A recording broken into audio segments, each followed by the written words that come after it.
નમસ્કાર, આપ જોઈ રહ્યા છો એબલ 24 ન્યૂઝ। વડનગરમાં કાયદો વ્યવસ્થા સામે પ્રશ્નો, શાળાઓની સુરક્ષા અંગે વાલીઓમાં ચિંતા, નિયમિત પોલીસ પેટ્રોલિંગની માંગ ઉઠી।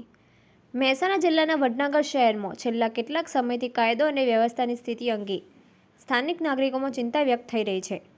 થોડા સમય પહેલા શહેરના જાહેર માર્ગો પર નશાની હાલતમાં પડેલા વ્યક્તિનો વિડીયો સોશિયલ મીડિયામાં વાયરલ થયો હતો, જેના કારણે કાયદો વ્યવસ્થાને લઈને અનેક સવાલો ઊભા થયા હતા। હવે શહેરની કેટલીક શાળાઓની બહાર અસામાજિક તત્વોના ટોળા ઊભા રહેતા હોવાના આક્ષેપો સામે આવતા વિદ્યાર્થીઓની સુરક્ષાનો મુદ્દો ફરી ચર્ચાના કેન્દ્રમાં આવ્યો છે। સ્થાનિક લોકોના જણાવ્યા મુજબ શાળા શરૂ થવાના અને રજા પડવાના સમયે કેટલાક શંકાસ્પદ લોકો શાળાની આસપાસ એકત્રિત થતા જોવા મળે છે। ઘણા વાલીઓનું કહેવું છે કે બાળકોએ શાળા મોકલતી વખતે અને પરત લાવતી વખતે તેઓ સતત ચિંતામાં રહે છે। આ સમગ્ર મામલે સંબંધિત શાળાના આચાર્યનો સંપર્ક કરતા તેમણે જણાવ્યું હતું કે આ બાબતે અગાઉ પણ પોલીસ તેમજ સંબંધિત તંત્ર સમક્ષ લેખિત અને મૌખિક રજૂઆત કરવામાં આવી હતી। સ્થાનિક નાગરિકોનું કહેવું છે કે શાળાની આસપાસ કેટલાક લોકો કલાકો સુધી ઊભા રહેતા હોવાથી વિદ્યાર્થીઓમાં ભયનું વાતાવરણ સર્જાય છે।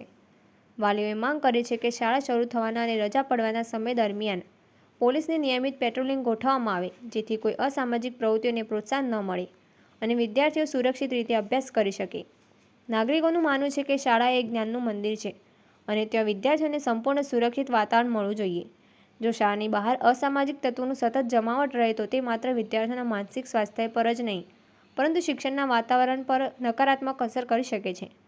શહેરના જાગૃત નાગરિકો પોલીસ તંત્ર અને સ્થાનિક વહીવટીતંત્રને અપીલ કરી છે કે શાળાઓની આસપાસ સીસીટીવી કેમેરાની અસરકારક દેખરેખ, નિયમિત પોલીસ પેટ્રોલિંગ, શંકાસ્પદ તત્વોની ઓળખ કરી જરૂરી કાર્યવાહી તેમજ કાયદો વ્યવસ્થાનું કડક પાલન સુનિશ્ચિત કરવામાં આવે।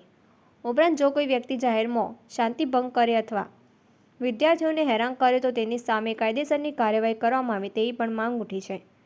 વાલીઓનું કહેવું છે કે બાળકોનું શિક્ષણ અને સુરક્ષા બંને સરકાર તથા તંત્રની પ્રથમ જવાબદારી છે। વિદ્યાર્થીઓ નિર્ભય અને સુરક્ષિત વાતાવરણમાં અભ્યાસ કરી શકે તે માટે તંત્ર દ્વારા તાત્કાલિક અને અસરકારક પગલાં લેવામાં આવે તેવી અપેક્ષા વ્યક્ત કરવામાં આવી રહી છે। અહેવાલ રણજીતસિંહ ઠાકોર, એબલ 24 ન્યૂઝ, વડનગર। ફોટા પાડી મેં તો રોજ કહીએ કે ભાઈ ફરાવો બરાબર હા બધા આવી જાય કે આમ તક બધા આમ તક હા બધા કાયમ માટે તો સ્કૂલ છે કોઈ મારો બગીચો નહીં બરાબર તમે બધાના ફોટા લો આ રોજની મગજ મારી તારી રોજ બે દે ભર્યા પોલીસ